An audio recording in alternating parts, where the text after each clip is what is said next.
Bonjour les amis, nouvelle vidéo aujourd'hui pour parler de Warren Brocco et qui a pris de la parole notamment à l'affaire Epstein qui va nous faire des révélations justement sur l'élite française. Mais juste avant de l'écouter, bien sûr, n'oubliez pas de vous abonner, le pouce, le commentaire, le partage, le boost de la vidéo. Je remercie la chaîne de Léa Ricci pour cet extrait et je remercie tous ceux qui me soutiennent via Patreon ou Tipeee. On l'écoute et on en parle juste après. Non pas de le révéler, mais en tout cas de dévoiler partiellement un tout petit peu, parce qu'il y a quand même un tiers au moins des fichiers qui sont à disposition du Department of Justice qui n'ont pas été publiés. Parce que là, si on regarde l'affaire Epstein un peu de loin, on pourrait se dire, bon, ok, il était une sorte de proxénète d'escorte de luxe à destination des personnes les plus puissantes.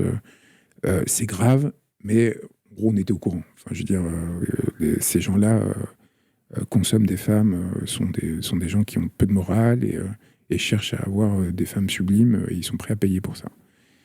Sauf que ce qui est peu dit, voire pas dit, c'est qu'il y a donc les fichiers les plus compromettants, donc un tiers de ces fichiers qui n'ont pas été publiés, notamment parce que c'est principalement du matériel pornographique et que pour des raisons liées à la diffusion de ces contenus et compagnie, pour l'instant, ils ont décidé qu'ils ne pouvaient pas être publiés.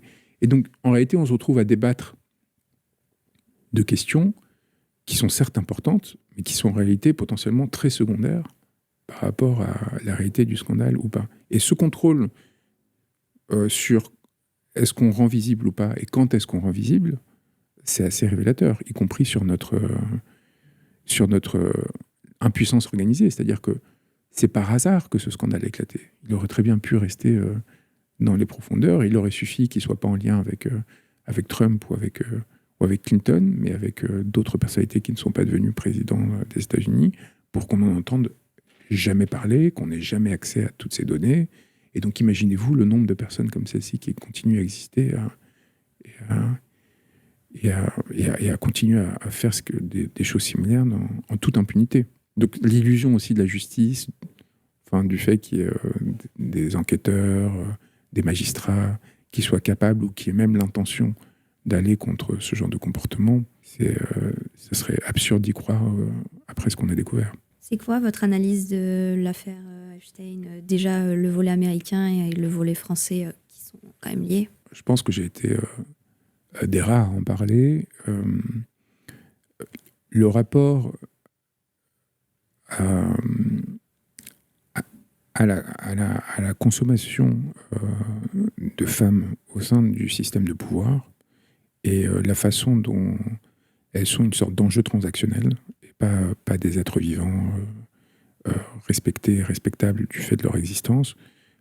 J'en avais beaucoup parlé, notamment au sujet de Xavier Niel, d'Elon Musk, et du fait que Xavier Niel se vantait, par exemple, quand Elon Musk venait à Paris, de lui faire ce qu'il appelle la tournée des Grands-Ducs, enfin ce qu'on appelle la tournée des Grands-Ducs, c'est-à-dire en gros, justement, d'aller consommer des femmes, d'avoir un rapport de pure exploitation à celles-ci.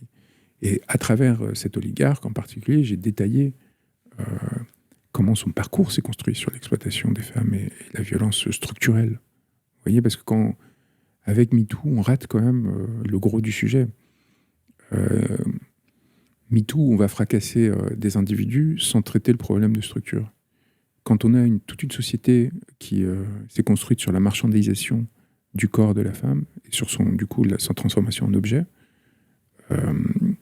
avec par exemple la puissance qui est donnée aux industries du luxe, mais aussi tout simplement à l'industrie publicitaire en tout domaine, où on nous fait vendre, où on rend désirables des objets à travers son association à des femmes qui sont sinon dénudées, du moins mises dans...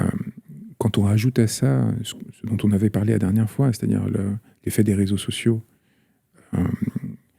et le fait qu'on ait fait, du fait d'exister qu'à travers son corps et son physique, un tremplin vers le succès qui serait légitime, voire naturel, on se retrouve dans une situation où nécessairement on brouille les repères et on favorise cette exploitation, et quelque part on rend complice les femmes de leur propre destruction. Parce que une grande partie des femmes qui rentraient dans ces réseaux, soit y rentraient de façon volontaire, sans avoir conscience des conséquences que ça aurait à moyen terme, soit, pour certaines, y persistaient, parce qu'elles y trouvaient un intérêt, un confort, et que c'est une voie facile, Et donc là, il y a une question sur l'organisation de notre société. Je vais vous donner un exemple. L'effondrement.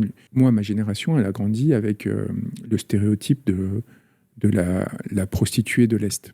Vous voyez, c'était la figure par excellence. Ça, c'est lié à l'effondrement d'un système qui réprimait lourdement l'exploitation de la femme, qui était le système communiste, et qui, quand il s'effondre et qu'il plonge des millions de personnes dans la pauvreté, tout simplement, beaucoup de gens doivent trouver même de quoi se nourrir et n'y arrivent plus.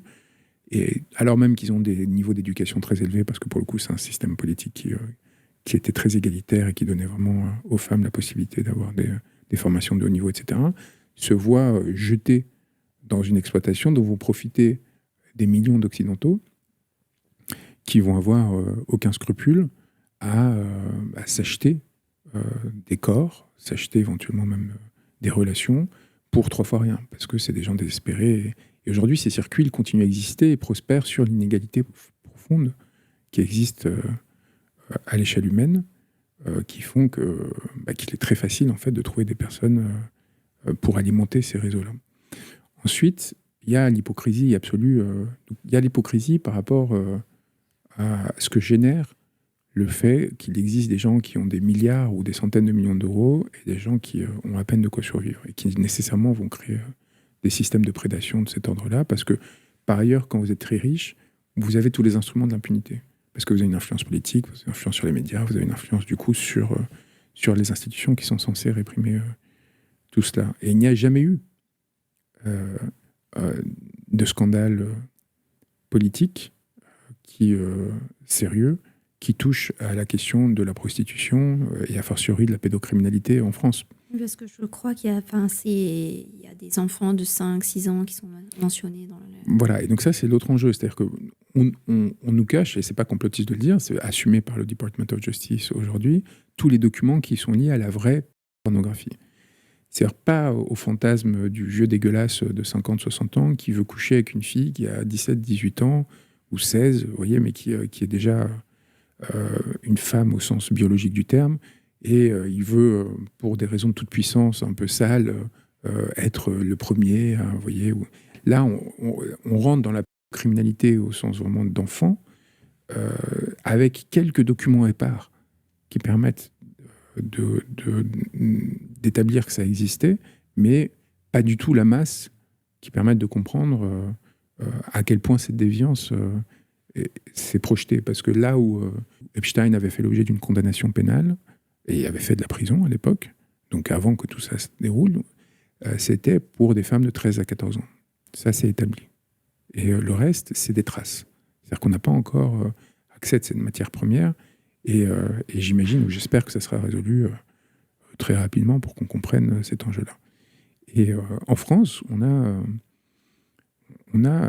l'ASE... Juste pour finir sur les États-Unis, vous seriez plutôt pour que ce soit déclassifié, parce que les États-Unis, le département de la justice a l'air de dire que ce serait trop horrible en fait s'ils le déclassifiaient. On est quand même face à un sujet d'intérêt général qui peut changer. Je pense que c'est pas qu'ils pensent que c'est trop horrible, c'est qu'ils ont peur des conséquences que ça aurait, à l'échelle mondiale même. Si on dévoile qu'il y a effectivement des systèmes de prédation systématisés, oui, enfin une systématisation de la prédation par des... Parce que, encore une fois, on sort d'une prédation qui est condamnable, mais qui est humainement entendable. Vous voyez, on sait comment certains hommes sont, on sait, ça fait partie de... Et quelque part, une partie de la société l'a accepté et a normalisé le fait qu'il y ait de la prostitution et compagnie.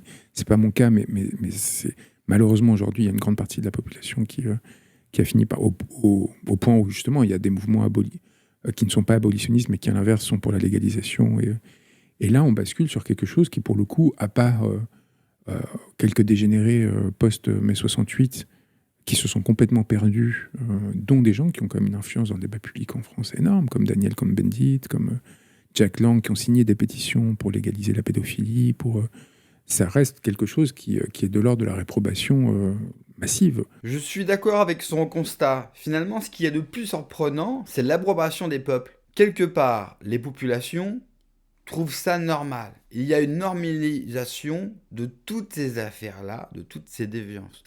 c'est comme si les peuples s'étaient habitués à cette déviance perverse de ces élites, de toutes ces histoires, parce que on ne se rend pas compte, mais des histoires de réseaux pédophiles, il y en a beaucoup et depuis des années. Même si les médias mainstream tentent de minimiser, à nous raconter qu'il n'y a pas de réseau, que ce sont que des faits isolés, si vous remontez un peu le temps, si vous faites le travail, chose que j'ai faite, vous vous rendez compte que ce type d'affaires, type Jeffrey Epstein, alors l'affaire Jeffrey Epstein, ça a une ampleur monde, internationale, donc c'est la grosseur en fait, et surtout qu'il n'y a pas que de la pédophilie, il y a du rituel, il y a du transhumanisme, enfin c'est vraiment le fourre-tout où on peut retrouver et qui représente toute l'idéologie aujourd'hui de cette élite cosmopolite, qui n'est pas enracinée, qui n'a pas d'identité, qui vit dans des jets et qui voyage et qui traverse le monde en fait. Et l'affaire de Frame Tank, ça représente tout ce que représentent ces gens-là. Et on s'est habitué malheureusement à ça.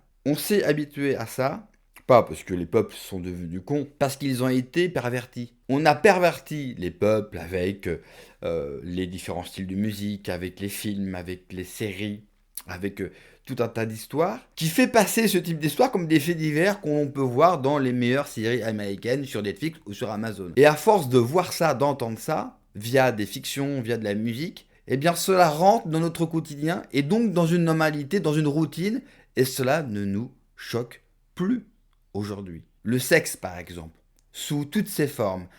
La sexualisation, aujourd'hui, vous la retrouvez absolument partout. Déjà, ça commence par les réseaux sociaux.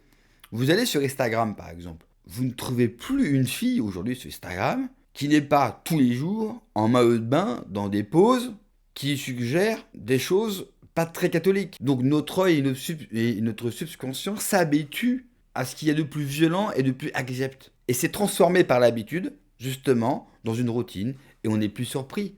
Ça peut expliquer le manque total de réaction de la part de la population et des populations par rapport lié à l'affaire Jeffrey Epstein. Qu'un homme comme Jack Lang peut encore se promener dans Paris sans se faire insulter, c'est extraordinaire. Enfin, Daniel Cohn-Bendit, c'est quand même un mec qui a écrit des livres accusables, qui a signé une pétition pour la pédophilie, qui l'a dit publiquement, on a tous les extraits à la télévision, cet homme-là est toujours invité.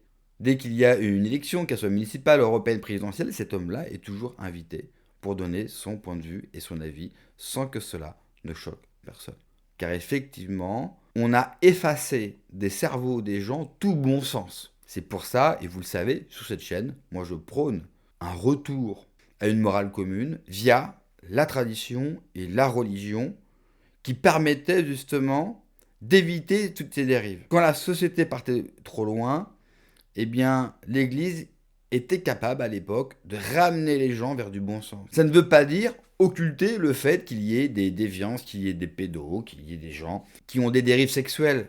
Absolument pas. Mais ça n'avait pour but une seule chose, protéger les populations. Merci d'avoir regardé la vidéo les amis. N'oubliez pas comme d'habitude de vous abonner, le pouce, le commentaire, le partage, le boost de la vidéo. Prenez soin de vous, que Dieu vous protège. Allez, ciao.